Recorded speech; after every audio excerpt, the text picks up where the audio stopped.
चलनी के चालल दुल्हा सुप के फटकारल हे। दुल्हा दुल्हा सिर्फ सेहरा भा मौर पहने वाला इंसान ना होला, वो दूगो परिवार के सपना के नया चेहरा होला, वो दूगो इंडिविजुअल के साझा भविष्य के सुनहरा ख्वाब होला, वो मैं से हम तक बढ़े वाला एगो जिम्मेदार इंसान होला। खैर हमनी के यहाँ भोजपुरी में तो मैं होखबे ना करेला, तो हमनी के यहाँ हम से हमनी दोनों प्राणी तक बढ़े वाला एगो जिम्मेदार इंसान होला।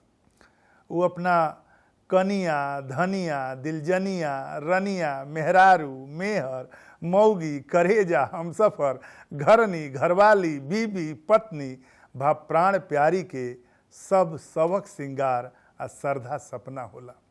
वो अपना दुल्हन के दुल्हे राजा होला। तो फटाफट फिल्म में आज जौन फिल्म बा ओकर नाम बा दुल्हे राजा। नमस्कार, हम हैं मनोज भाऊ, रुआ सबके बहुत बहुत स्वागत बा, अभिनंदन बा।